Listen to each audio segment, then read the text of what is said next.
Ngasigi wari asidi hairiba lesabi ani ase hek mama amatana pukminaba masin manauni ani se masak sap manai mamangda thariba sina manau nupini maningda saliba sina masini manau nupi asina masi asibu anoba leikol ama semi leikol aduda koirusi haiduna masi ado poduna lakibani wari asigi makhataba wari se mayam punna hingminarasi naupia nang kadaidano ibu poduna laklisibu phanar kadaidano haibani nangbo se adum lawo anoba leikol ama semi koirusi na nang poduna laklibani yaudore khara tang salagani yaurani tapna tapna egi maningda adum lawo yengune kaya ta phazari banu yeng asigagi dum uredu phazadra yengu asumna manau nupi aduna masi ado anoba leikol ama semi koirusi haiduna puduna laklami masi ado lohngamda yaure haiduna mabok aduna yumdagi mapan thokinu haiduna hairami adubu manau nupi aduna masi ado koirusi haiduna horaga mayumdagi puthoroklami Machin Manau ani ado asum laktuna hairiba anoba leikol ado yauraklami masi aduna leikol gi fazaraba adubu koyeng yengduna lerami hairiba manau nupi aduna masi adugi mawong matau aduda munna yengduna lerami naubia tokna fasagre haigumdana karinuni nahan makhaidi masigi leikol se di amutum khangdi sigale mapam asida satliba lerang singse onthokna fasagre da ko mawong gi leipuna magloina phangine mapam asida di ado kharangana sanabigi tausi aboknane aikhoini asma thori e tarbadi ngangbana loirani luhungamda yaurena yumdagi mapan thokanu hairibani yaradine kharangana hannabigi tawrsi hallasira kaino he se sobisima ai yauribasidi nathanda lakpasu natana abokna ngangibado nangi oigadoriba bor aduga unaba satkhini hena ngangbagi wani aiga lakpani kari sungangoi ado se sobi mapam asta leiba leisinse nang aina karima olhanba ngamnabna haraugadra karino nang ngangi dubo kaino nangbu leirang olhanba ngambagi mantraga haira zatla haisibo aina leirang onduna leirabadi hayeng hangsida lohungadoriba aina leirang onkrabadi na baido atopa nupi ama logiba tabani khangabro angawbisidi oningde hannabagi tawrasi abokna ngangbana lorini aine pakatna loire masigi ngangsidi nawbia hannabagi tawrasi haibani nangbu karino nang thawa sadana adum yengtuna leidubo hannabagi tawrasi lambi se sangine nang ngihak tani hairaga phanadi kuye khoina sigalairise as khoise sobise onthokna pakhat kre he aina ne hangi bo hangsi pakhumse piu haibani nangne leirang uning braba kainu ngawrbra kainu ne ingonda leirang olhalaga nang kari toge haibano leirang onduna maphamasda leirabadi kainu ai hayeng selo hongdroga na baido atopanupi senjingi batari ngawrbra kainu masibu halasila ose karino zajar wayam ngangini masi ngangse mato manini Manau nupi ase wakhal yamna sengdabi amadi masina luhungadori banipa ado manau nupi aduna pamlami maram aduna manau nupi aduna tantrik amadagi hairiba lei olhanbagi mantra ado tamlurabagi tungda masi ado moithem tawduna hairiba mapham aduda puraklaga leirang olhanduna mapham aduda lehenbagi angka silami manadagi hona manau nupi asna masi asigi masang mataw fazabi amadi wakhal sengbi mong mataw ado yamna kalaksarami mayum adudasu anambana masida ta luna tawrami manau nupi gi mawong mataw aduda mabok aduna kaya thawasaramde maram aduna manau nupi asna kalak poi tawduna masi ado hairiba leikol aduda thok tawduna poraklaga mapham aduda mantra ado sinaduna masi adubu amuba masugi gulap olhanabagi thawrang tawrami kanade masidi hangabadane phasna haidrabanin hekta leirangse olhalage amuba masugi ise kaino mayengone ingonda somda yengo haibani siga yengune astumna masi aduna onthorakpada manau nupi aduna hairiba mantra ado sonduna ising irik khatang khikpada ikhang khangauduna hairiba masi ado amuba masugi gulap onkhirami haujikti aina ningba thungedana se aingondaga singna basaradana nangi oigadoriba ibaido ibainate khangabra egi boroigadoribani haujikti aina sahi kaya gi mamangdi heirekpa mantra do ngasidi mai pakledana mafam asida nangni amuba masugi gulapse olaga leiza horoibema aidine setle ibaido egi bor ourage khusin khya phengdana ne phasana luhongbagi thawrang tawrage leihoro ise bye setle ko asi hairam laga hairiba manau nupi ado masi adu mafam aduda amuba masugi gulap olhalam laga ꯍꯥꯏꯔꯤꯕ ꯃꯅꯥꯎꯅꯨꯄꯤ ꯑꯗꯣ ꯃꯆꯦ ꯑꯗꯨꯕꯨ ꯂꯩꯀꯣꯜ ꯑꯗꯨꯗ ꯂꯪꯊꯣꯛꯂꯝꯂꯒ ꯆꯠꯈꯤꯔꯝꯃꯤ꯫ ꯑꯁꯨꯝꯅ ꯃꯅꯥꯎꯅꯨꯄꯤ ꯑꯗꯨꯅ ꯃꯌꯨꯝꯗ ꯍꯜꯂꯛꯂꯕꯒꯤ ꯇꯨꯡꯗ ꯃꯃꯥ ꯑꯃꯗꯤ ꯃꯕꯣꯛ ꯁꯥꯕ ꯑꯗꯨꯅ ꯃꯆꯦ ꯑꯗꯣ ꯄꯨꯟꯅ ꯂꯥꯛꯇꯕꯗꯨꯒ ꯀꯗꯥꯏꯗ ꯂꯩꯍꯧꯔꯒꯦ ꯍꯥꯏꯗꯨꯅ ꯍꯪꯂꯝꯃꯤ꯫ ꯅꯥꯎꯕꯤ, ꯀꯔꯤꯅꯣ ꯅꯆꯦꯒ ꯆꯠꯃꯤꯟꯅꯈ꯭ꯔꯒ ꯅꯊꯟꯗ ꯍꯜꯂꯛꯏꯗꯨꯅ? ꯅꯆꯦꯗꯤ ꯀꯗꯥꯏ ꯂꯩꯍꯧꯔꯒꯦꯅꯦꯍꯦ? ꯂꯨꯍꯣꯡꯂꯝꯗꯥꯏꯁꯤꯗ ꯑꯩꯅ ꯀꯥꯇꯨ ꯀꯥꯔꯟ ꯆꯠꯀꯅꯨ ꯍꯥꯏꯔꯒ꯫ ꯍꯣꯏꯅꯦꯍꯦ, ꯅꯕꯣꯛꯅ ꯍꯪꯉꯤꯕꯁꯦ ꯀꯔꯤꯅꯣ ꯅꯪꯅ ꯋꯥꯒ ꯉꯥꯡꯗꯅꯤ ꯇꯨꯃꯤꯟꯅ ꯎꯡꯗꯨꯅ ꯂꯩꯔꯤꯗꯨꯕꯣ? ꯅꯆꯦꯗꯤ ꯀꯗꯥꯏ ꯆꯠꯈ꯭ꯔꯦ? ꯅꯣꯏꯁꯦ ꯅꯃꯥꯏ ꯑꯣꯟꯊꯣꯛꯅ ꯊꯛꯈ꯭ꯔꯦꯍꯦ꯫ ꯑꯩꯅ ꯂꯨꯍꯣꯡꯉꯝꯗꯥꯏ ꯃꯄꯥꯟ ꯊꯣꯛꯀꯅꯨ ꯍꯥꯏꯔꯒ ꯀꯔꯤꯒꯤꯅꯣ ꯅꯣꯏꯅ ꯃꯐꯝ ꯃꯔꯥꯡ ꯈꯪꯗꯅ ꯆꯠꯂꯤꯕꯗꯣ? ꯅꯆꯦꯗꯤ ꯀꯗꯥꯏ? ꯍꯥꯏꯔꯤꯕ ꯃꯅꯥꯎꯅꯨꯄꯤ ꯑꯗꯣ ꯃꯃꯥ ꯑꯃꯗꯤ ꯃꯕꯣꯛꯅ ꯍꯪꯂꯤꯕ ꯋꯥꯍꯪ ꯑꯗꯨꯒꯤ ꯄꯥꯎꯈꯨꯝ ꯄꯤꯗꯗꯨꯅ ꯎꯡꯗꯨꯅ ꯂꯩꯔꯝꯃꯤ꯫ ꯀꯔꯤꯅꯣ ꯑꯩꯅ ꯍꯧꯖꯤꯛꯄꯨ ꯈꯨꯝꯒꯗꯧꯔꯤꯁꯤꯕꯣ? ꯑꯩꯈꯣꯏꯒꯤ ꯑꯕꯣꯛꯁꯤꯅ ꯑꯩꯉꯣꯟꯗ ꯈꯔ ꯅꯨꯡꯁꯤꯗꯅꯒ ꯂꯩꯕꯁꯤꯒꯅꯦ, ꯑꯁꯦꯡꯕꯗꯣ ꯈꯪꯂꯕꯗꯤ ꯍꯥꯠꯀꯦ ꯍꯥꯏꯔꯅꯤ ꯇꯧꯔꯤꯁꯦ꯫ ꯀꯥꯟꯅꯗꯦ, ꯑꯣꯏꯗ ꯄꯥꯗꯕ ꯀꯌా ꯉꯥꯡꯁꯤꯜꯂꯒꯅꯤ ꯁꯦꯝ ꯁꯥꯗꯨꯅ ꯍꯦꯛꯇ ꯆꯨꯝꯅꯕꯒꯤ ꯍꯥꯏꯔꯒ ꯂꯣꯏꯔꯦ꯫ ꯃꯣꯏꯅ ꯀꯔꯤꯁꯨ ꯈꯪꯒꯗꯕ ꯅꯠꯇꯦ꯫ ꯑꯁꯨꯝꯅ ꯃꯅꯥꯎꯅꯨꯄꯤ ꯑꯗꯨꯅ ꯃꯆꯦ ꯑꯗꯨꯒꯤ ꯑꯁꯦꯡꯕ ꯑꯗꯣ ꯂꯣꯠꯁꯤꯜꯂꯒ ꯑꯣꯏꯗꯕ ꯀꯥꯇꯨ ꯀꯥꯔꯟ ꯋꯥꯔꯤ ꯀꯌꯥ ꯑꯃ ꯍꯥꯏꯖꯤꯟꯗꯨꯅ ꯃꯃꯥ ꯑꯃꯗꯤ ꯃꯕꯣꯛꯇꯣ ꯊꯥꯖꯅꯕꯒꯤ ꯍꯣꯠꯅꯍꯜꯂꯝꯃꯤ꯫ ꯍꯦ ꯅꯥꯄꯪꯕꯤ, ꯅꯪꯉꯣꯟꯗꯅꯤꯅꯦ ꯍꯥꯏꯔꯤꯕꯁꯦ, ꯀꯔꯤꯅꯣꯅꯦ ꯎꯡꯗꯨꯅ ꯂꯩꯔꯤꯗꯨꯕꯣ? ꯅꯆꯦꯒ ꯅꯪꯒ ꯄꯨꯟꯅ ꯆꯠꯃꯤꯟꯅꯈ꯭ꯔꯒ ꯅꯆꯦꯗꯣ ꯀꯗꯥꯏ ꯊꯝꯃꯝꯃꯒꯦ? ꯅꯕꯣꯛꯀ ꯑꯩꯒꯅ ꯍꯪꯉꯤꯕꯁꯦ ꯀꯔꯤꯅꯣ ꯅꯪꯅ ꯊꯋꯥ ꯁꯥꯗꯗꯨꯅ ꯎꯡꯗꯨꯅ ꯌꯦꯡꯗꯨꯅ ꯂꯩꯔꯤꯗꯨꯕꯣ? ꯏꯃꯥ, ꯑꯕꯣꯛ, ꯑꯁꯨꯝ ꯇꯧꯕꯅꯤ꯫ ꯍꯣꯏꯑꯕ, ꯏꯆꯦꯒ ꯑꯩꯒ ꯄꯨꯟꯅꯅꯦ ꯑꯅꯧꯕ ꯂꯩꯀꯣꯜꯗꯣ ꯀꯣꯏꯔꯨꯁꯤꯅ ꯆꯠꯄꯅꯤ꯫ ꯑꯗꯣ ꯃꯥꯗꯤ ꯂꯝꯕꯤꯗꯒꯤ ꯑꯗꯨꯝ ꯍꯜꯍꯧꯔꯦ꯫ ꯑꯩ ꯏꯊꯟꯇꯅꯤ ꯂꯩꯀꯣꯜꯗꯣ ꯀꯣꯏꯕ ꯆꯠꯂꯨꯕꯁꯦ꯫ ꯈꯔ ꯆꯠꯂꯒ ꯃꯥꯗꯤ ꯋꯥꯔꯦ, ꯑꯕꯣꯛꯅ ꯉꯥꯡꯒꯅꯤ ꯍꯥꯏꯗꯅꯅꯦ ꯂꯝꯕꯤꯗꯒꯤ ꯑꯗꯨꯝ ꯂꯩꯍꯧꯔꯕꯅꯤ꯫ ꯑꯩꯗꯤꯅꯦ ꯂꯩꯀꯣꯜꯗꯣ ꯂꯥꯞꯄꯦ ꯍꯥꯏꯗꯅ ꯇꯞꯅ ꯇꯞꯅ ꯆꯠꯅ ꯀꯌꯥꯇ ꯅꯨꯡꯉꯥꯏꯅ ꯀꯣꯏꯔꯒ ꯍꯜꯂꯛꯑꯦ꯫ ꯀꯩꯅꯣ ꯅꯣꯏꯅ ꯑꯩꯉꯣꯟꯗ ꯏꯆꯦ ꯍꯪꯉꯤꯗꯨꯕꯣ? ꯅꯣꯏꯒꯤ ꯃꯇꯧꯗꯨꯒ ꯑꯩꯁꯨ ꯀꯔꯤꯅꯣ ꯈꯨꯝꯕꯝ ꯈꯪꯗꯗꯨꯅ ꯎꯡꯗꯨꯅ ꯂꯩꯔꯤꯕꯅꯤ꯫ ꯏꯆꯦꯗꯤ ꯉꯁꯥꯏꯅ ꯆꯠꯈ꯭ꯔꯕꯅꯤ ꯃꯥꯗꯤ꯫ ꯑꯩ ꯈꯪꯗꯦꯅꯦ ꯏꯆꯦꯒꯤ ꯃꯔꯝꯗ ꯏꯃꯥ꯫ ꯀꯔꯤ ꯋꯥꯅꯣꯅꯦ ꯅꯪꯅ ꯉꯥꯡꯉꯤꯗꯨꯕꯣ? ꯅꯈꯣꯏ ꯑꯅꯤ ꯄꯨꯟꯅ ꯂꯩꯀꯣꯜ ꯀꯣꯏꯔꯨꯅꯦꯅ ꯆꯠꯈ꯭ꯔꯒ ꯅꯆꯦꯗꯣ ꯂꯩꯍꯧꯔꯦ ꯍꯥꯏꯔꯤꯁꯤꯕꯨ ꯅꯪꯕꯨ ꯉꯥꯎꯔꯕ꯭ꯔꯅꯦꯍꯦ?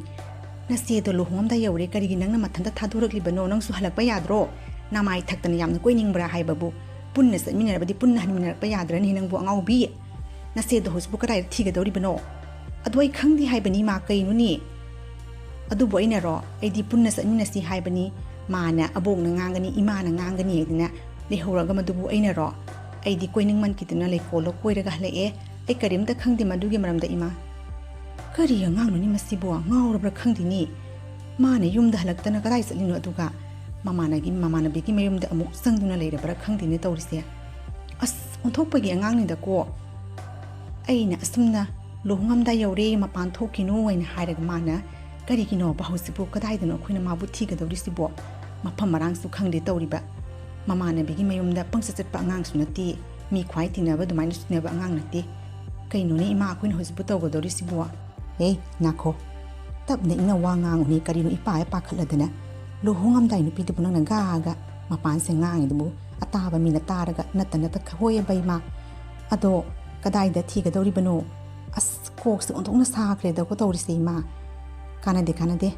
ꯅꯅꯥꯎꯄꯤ, ꯑꯩꯒ ꯅꯪꯒ ꯅꯆꯦꯗꯣ ꯊꯤꯔꯨꯕꯅ ꯆꯨꯝꯒꯗꯔꯥ ꯀꯔꯤꯅꯣ? ꯑꯃꯨꯛꯇꯪꯅꯦ ꯆꯠꯂꯒ ꯃꯐꯝꯗꯣ ꯌꯦꯡꯉꯨꯁꯤ, ꯀꯗꯥꯏꯗꯕꯨ ꯂꯩꯔꯤꯕ꯭ꯔꯥ? ꯍꯣꯏ ꯏꯃꯥ, ꯌꯥꯏꯌꯦ, ꯑꯩꯒ ꯄꯨꯟꯅ ꯆꯠꯁꯤ꯫ ꯃꯥꯅ ꯂꯩꯍꯧꯕ ꯂꯝꯕꯤ ꯃꯇꯥꯡꯗꯣ ꯑꯩ ꯏꯃꯥꯗ ꯇꯥꯛꯀꯦ꯫ ꯀꯗꯥꯏꯗꯅꯣ ꯃꯥꯅ ꯍꯜꯍꯧꯔꯤꯕꯗꯣ? ꯑꯗꯨꯒꯒꯤ ꯑꯗꯨꯝ ꯊꯤꯔꯒ ꯂꯣꯏꯔꯦꯗꯅ ꯏꯃꯥ꯫ ꯍꯣꯏ ꯌꯥꯅꯤ, ꯑꯩ ꯆꯠꯀꯦ ꯏꯃꯥ꯫ ꯈꯔ ꯌꯥꯡ ꯆꯠꯂꯁꯤ ꯂꯥꯛꯑꯣ, ꯑꯃꯨꯛ ꯅꯨꯃꯤꯗꯥꯡ ꯇꯥꯁꯤꯟꯈ꯭ꯔꯅꯤ꯫ ꯑꯁꯤ ꯍꯥꯏꯔꯝꯂꯒ ꯃꯃꯥ ꯃꯆꯥ ꯑꯅꯤ ꯑꯗꯣ ꯃꯆꯦ ꯑꯗꯣ ꯊꯤꯔꯨꯅꯕꯒꯤꯗꯃꯛꯇ ꯆꯠꯈꯤꯔꯝꯃꯤ꯫ ꯀꯔꯤ ꯃꯇꯧꯅꯣꯅꯦ ꯇꯧꯔꯤꯁꯤꯕꯣ?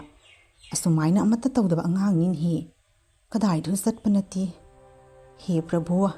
ꯏꯁꯨ ꯅꯨꯄꯤꯗꯣ ꯍꯌꯦꯡ ꯍꯪꯆꯤꯠꯇ ꯂꯨꯍꯣꯡꯒꯗꯕꯇ ꯉꯥꯏꯔꯕꯅꯤꯅꯦꯍꯦ꯫ ꯅꯪꯅ ꯀꯟꯕꯤꯌꯨꯀꯣ꯫ ꯑꯁꯨꯝꯅ ꯃꯕꯣꯛ ꯑꯗꯨꯅ ꯃꯆꯦ ꯑꯗꯣ ꯃꯥꯡꯈꯤꯕ ꯑꯗꯨꯒ ꯏꯁꯣꯔꯗ ꯈꯨꯔꯨꯝꯈꯤꯔꯝꯃꯤ꯫ ꯃꯃꯥ ꯃꯆꯥ ꯑꯅꯤ ꯑꯗꯣ ꯃꯆꯦ ꯑꯗꯣ ꯑꯁꯨꯝ ꯊꯤꯗꯨꯅ ꯂꯝꯕꯤ ꯑꯗꯣ ꯁꯥꯡꯅ ꯂꯥꯛꯂꯝꯃꯤ꯫ ꯐꯅ ꯀꯗꯥꯏꯗꯅꯣꯅꯦ ꯅꯅꯥꯎꯕꯤ ꯅꯆꯦꯗꯨꯅ ꯂꯩꯍꯧꯔꯤꯗꯨꯕꯣ? ꯀꯔꯤꯅꯣ ꯅꯪꯕꯨ ꯌꯧꯔꯅꯤ ꯍꯥꯏꯔꯒ ꯁꯨꯡꯌꯧꯗꯤ ꯌꯧꯗꯦꯅꯦꯍꯦ꯫ ꯈ꯭ꯋꯥꯡꯁꯦ ꯅꯥꯕꯅꯁꯨ ꯂꯣꯏꯔꯤꯅꯦ, ꯏꯐꯤꯁꯨ ꯑꯃꯣꯠꯄꯅꯤ ꯁꯦꯠꯂ ꯂꯥꯛꯏꯕꯁꯦ꯫ ꯀꯔꯤꯅꯣ ꯅꯆꯦꯗꯨꯕꯨ ꯀꯗꯥꯏ ꯇꯥꯅ ꯌꯧꯈ꯭ꯔꯕꯅꯣ ꯈꯪꯗꯦꯅꯦꯍꯦ꯫ ꯃꯐꯝ ꯃꯔꯥꯡ ꯈꯪꯗꯅ ꯃꯁꯤꯒꯤ ꯑꯉꯥꯡꯁꯤꯗꯤꯅꯦ, ꯅꯈꯣꯏꯒꯤ ꯍꯥꯡꯇꯛꯇꯅꯦ ꯑꯩ ꯂꯣꯏꯔꯕꯅꯤꯅꯦꯍꯦ, ꯂꯣꯏꯔꯕ ꯏꯕꯦꯝꯃ꯫ ꯀꯣꯛꯁꯦ ꯁꯥꯕꯅ ꯂꯣꯏꯔꯤꯅꯦꯍꯦ꯫ ꯀꯗꯥꯏꯗꯅꯣꯅꯦ? ꯑꯩꯈꯣꯏ ꯃꯥꯁꯤꯃ ꯑꯣꯟꯊꯣꯛꯅ ꯇꯥꯅꯤꯡꯈꯤꯗ꯭ꯔꯦꯍꯦ꯫ ꯂꯩꯔꯥꯡ ꯑꯣꯟꯗꯨꯅ ꯂꯩꯀꯣꯜꯂꯣ ꯂꯩꯍꯧꯔꯦ ꯍꯦꯛ ꯍꯥꯏꯕ ꯌꯥꯔꯗꯤ ꯈꯔ ꯐꯕ꯫ ꯀꯔꯤꯗꯕꯨ ꯉꯥꯡꯖꯅꯤꯡꯉꯤꯅꯣ ꯈꯪꯗꯦ꯫ ꯑꯗꯨ ꯑꯣꯏꯔꯕꯁꯨ ꯑꯩꯒꯤ ꯊꯕꯛꯇꯨꯗꯤ ꯃꯥꯏ ꯄꯥꯛꯑꯦꯗꯅ, ꯃꯟꯇ꯭ꯔꯗꯣ ꯊꯕꯛ ꯑꯣꯏꯔꯦꯍꯦ꯫ Sahi mari mangang huran urana tamakpa mantra dong asigi mai paedana. Ibai kaina. Aigi bor. Isena kane leiba ngamgadabani pana tie. Khangabra. Sumna haibada phangdabadini asumnane. Mantra se sinaraga hektanya. Aigi ni pa nabi hunaraga lore. Kui mas na udhong na wana thiri phangsu phangore da bai che do. Nungai ti da ko. Mama ado masi mangki bagi tamakta mathamoy do waduna lamsang ado laktuna masi ado thiba laklami adubu mama aduna wana thizari masi adugi mapham ado phangba kouba lekhide asumna mama masa ado asum lakpana hairiba anoba lekol semliba mapham ado yoraklami nanaubiya asirani anoba lekol haibadu bua kadaino nasi dubu mapham asde leibu leitin hi Karino ne aina thiba zaba makai thire kadaidana mana satkadorisibu aibu kanade yumda amutang satuna yengurasi asumna mama masa ani ado masi ado phangba kouba leitaba duga yumda amutang salaga hanglusi haidana mayumda amu halaklami karino ni halaktini nangbuwa aina nungsa onthokna thikre nakho masigi wari se sumang mayadi lepaga wari sanaba haunadi ataba mina tagargani natta khangini imungda tuminna satuna wari do sanarusi Ima wa haiga tawi bima. Ibima se kadai tana sat krabano khangde. Maga khangnari bani pado amutang mayumda satuna ne tuminna. Mayumda ni hangubana phagadra haina khali aidi. Kanana khangi maduga leirambasu. Asi hairaduna mama masa ado luhungadori bani pa adugi mayum aduda laklammi. Lambi da hairi bani pa ado fangnarami. Onthokna phagre ibungo. Ai suni nang unage lakli bani.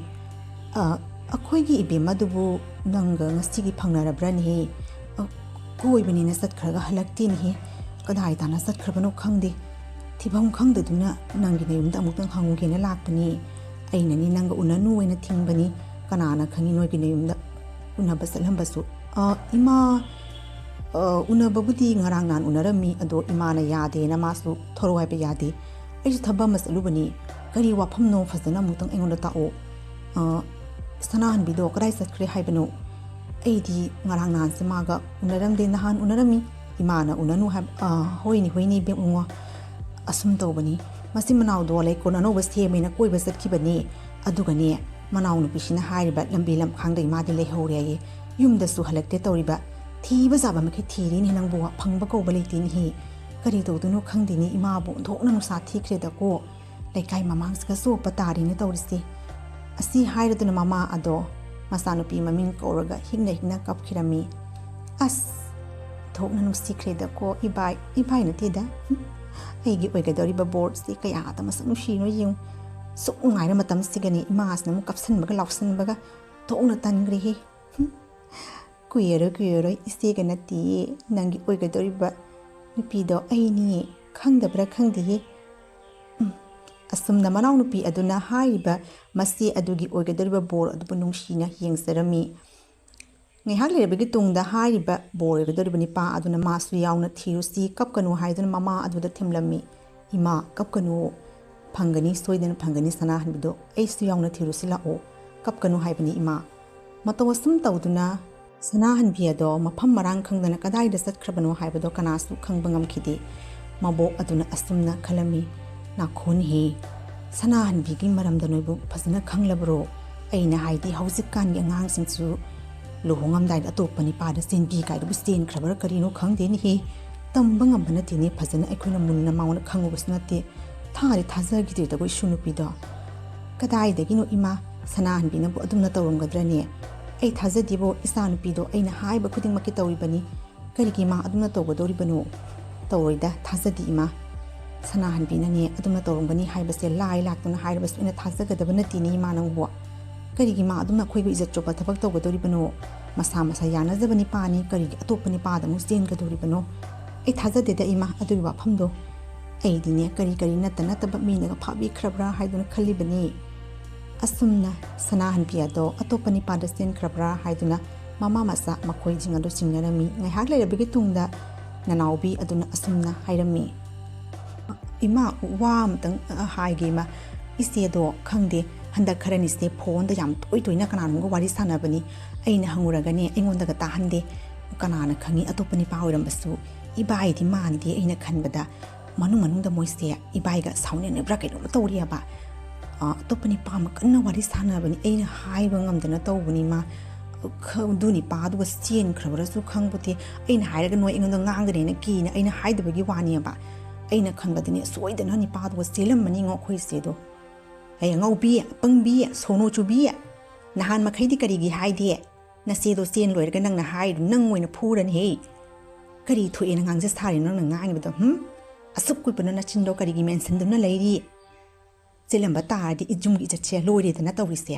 sana hanbina adum na tawrumgani haibase aidi onthokna thajar kidre da ko tawrise awoi barane tawrise bo wafam sibu chumlabran hi karigumba nanawbi gi wafam sna asumba oiramati ima sana hanbise yum sida amuk hana khong ta haloi maadi aigi damakta sikhrabani haina khanga dawribani ima aduga lohongba se kaiba yade yumgi izati mangba yade ma natrabasu nanawbi di maga masak mani nanawbi se oinane nipa do lohong don pirani asum namasi adu atopa nipa da sen khre haiba paw do sumle khaladuna manawnupi aduga haiba bor oiba nipa do lohongba gi wafam aduda yanarami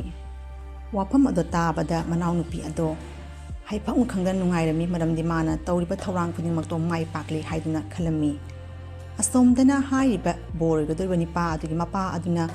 lohong gaduriba ado kai batari haiduna masani pa aduda haiba magi mau gadurba nupi adugi manaw nupi aduga lohongna bagi wafam ado masani pa aduda hodoklami bungo baton loin loirabani ko stop yade masi do phangdrabasu manaw nupi do nang lodaba yadabani ko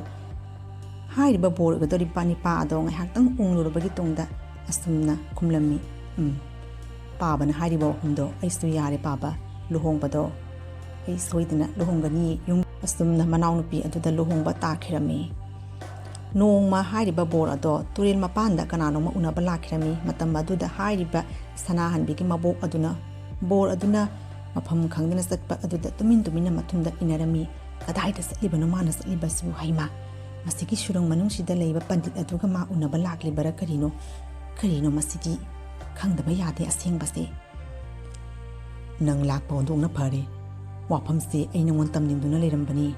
सनाहनबिदो हाइरिबा लेकोल अदुदा अमुबा लेरांगदो ओंदुना लेहिरि मसिगी वाफमसे ऐ नंगोन तमगी हाइदु नंगबु कौरिबनी मसिगी मंत्र असे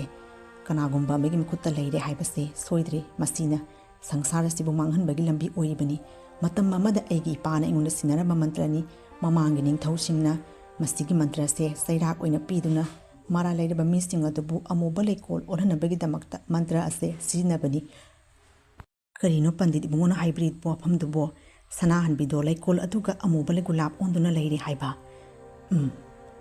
ऐ सनाहनबिबु कनबा पामी करी तौरगा सनाहनबिबु मतौ करमना अमुबा मसुगी गुलाब ओंदुना लेरिबा अदुगी कनगनी नाखो ऐ नंगोंदा फजना वाफमदो वारी लिदुना ताहनगी असुमना सनाहनबिगी मबोक अदुना सनाहनबिगी ओइगदरिबा bore अमदी हारिबा पंडित Nipah अदुना स्थानरिबा वारिसिंग अदो तुमिन्ना तादुना Laramie करिनो मखोय अनि नंगांगनरिबा सिबु सनाहनबिगी मरमदनिनि करिनो निहि ngaiak leirabagi tungda mabok ado makhoi ani gi mamangda laktuna asumna hairami nakhoi ani na karino sanariba wahamdo aingonda muna taw aigi sunupi sanahanbi kadai saskre sanahanbi gi maramda noi kari khange kari gi aingonda kari wafum lo salibno sengna khumo basanta karino abokta phajina khumo nang kari khangbagi sanahanbi gi maramda ekhoina sanahanbi do thawai wahana thibani asengbado abokta amutang tao abokta su khangaluni kari wafam no haibado aingonda amutang tao nakho इसन की वाफमदो Sumi अमुक्त ngaibiko वारिसे यामना लुबु वारिनी सनाहनबिगता नते नोंग एगी मनाक्ता खुंगंग अमगी Nipah अमा लेकोल अदुदा लेरांग सिंगदोपगी थबक तौरी हाय मतम अदुदा मसिन मनाव अनि खक लागलगा मनाव नुपी अदुना मसे अदो लेकोल अदुदा लेरांग ओलहलमलगा मसे अदो हौजिसु लेकोल अदुदा अमुबा लेरांग अदो ओंदुना ले हायदुना हाय अंदिदि बिंगो एना हायरुगदसु नुपी अदुना ऐसु इमुंग मनुंग पुरी बिंदो एंगोंदा मुक तौसलादि सोयरे पंडित नने मंत्र कईनो खरा काम दुना मुक्तंग लेरांग दोम तंग मी ओलन बि ओंथों नुंगाय किदरे नुपीदो सनाहनबि कौरी तोकना फग्रबा मसंग मतौ फजरबि पुक्स माबो मुक्तंग कनबिउ पंडित इमुंगो नंगी मनाक्ता ए लाक्लि बसनी असुमना हारिबा लेकाय अदुगा लेबा निपा अदुना एंगोंदा ताकलपदिगी वाफम असे एना बसंतबु कौदुना वारी से तानबनी हौजिकसु सनाहनबिदो लेकोल अदुदा अमुबा लेरांग अदो ओंदुना ले मसे अते कनानुसनते माग हेक पोकमिनबि मनाउनुपि अदुना ओलहनबनी यामना लुबु वाफमनि तराई तराइना लौबा याबा नति मंत्र असे Hek hairubada mantra aduna sangsar se tumnabagi manghangadoribani maram aduna mantra asibu takliba mido tantric to madugi manakta hana sasi pandit ibungo ai satki ai gi nushirabi isunupido laikol aduda nungsa maraktu kaya ta wana khangduna leiniba khangani ngasidi nanaubido lemna khak tharoi aduga nakhunako saugot khinu saugot bana thabak oigadaba natti tantric adugi manakta hana satnabagi thorang tawrsi hey tantric ibungo karino nang namathong marang khangdana angang duga mantra pisandana mantra do masi do kamsanduna masi do amuba leirang onduna leiri ni loine utpat ka pandit ibungo waro yade kadai digi aina yu se kar thaksaba do paisa kadang pamu duga mantra do yon thoklu be wani ai shoi gre nupi do tapan bu upai tne pithoki bai wani waro ko ai bu mantra do ai soi dan lausanjage ai namu lausin badama adum hanen pim na ladami sigi mantra si ai amu hon ai sina roi ai bu waro ko mantra se pandit mo do ai sina zarage amu hon ai mase sina roi kada ai dagi yu khara thak ni to bani da paisa khara pam bada waro ba ya te ko nupi do hosimak ai leikol adu dagi hana gi pibam do olhan lage ai bo mu tangak pe paisa khara pam mo bagi to bani ai soi khare sorry ai ne soi khare ko pandit mo hanna khuram sari asumna tantric aduna mantra ado ma lausilagi amu hana mantra aduna kanagumba amagi ayeto oinabagi damakta sinaroi haiduna pandit aduda khuramduna haizaki asumna mantra ado lausilabagi tungda sana hanbi ado hanagi pibamda amu halakhirami hey sinthibia tawngambia nasi adubu nangna nam thak tawduna leikol aduga puraga kaya da tawngami bano yenguni mana amuba leirang olhandana isanu pise karigino nangna adumna tawribadi nasi asina nangbu kaya ta nungshina sauna bagi manamda poduna yoklaklaga nangna kari sulitbani pamagi damakta nasi adubu awa phiman tahanbi taw ima ai yamna lankhre ai bo mutangang piyo ai ne basanta bu pamadagi punamaksa loina thokibani hana degi hauna isegi phajaba punamaksa ai yamda kalayaba masa oibasina lalabadi mama mapana ngak pi pa haibase hauna sani ai bu ta amutangak piyo ebok ima hey hoi summi mama mapa oibasina masagi maral bungak pi ba haibase hauna sani adubu nangi narase onthokna saukre nanaubi aboktine hauzi phau sauningin he karigumana se ase mafam aduda lerang onduna leram labadi nang nungaigadra nang na thamoi do ngami nang abo wai taw nasigi lohongdri phawbadi nang yum asida leiba yaroi ai nandom sa hoida kharani leiruso lohongba loiraga la o asumna hariba nanaubi ado mana tawriba maral adugi damakta mabok aduna sauraduna masi ado lohongdri phawbadi yum asida leiba yaroi haiduna yum adudagi satkinabagi damakta hairami nanaubi ado mana tawriba maral adugi damakta ningamdaduna hikna ma lale ma bungak piu haiduna kapkhirami asini wari asideki oina khangba ngamle dudi kalakpa haibase tawhidi haibase wari asideki oina khangba ngamle asumna cartoon gi nungairaba wari kayama mathang puduna laksege yengbiraba khwai kibing meamna channel asibu nungshibino subscribe tawbiramu aduga soikiba kaya yawrabasu ngakpigani haina khali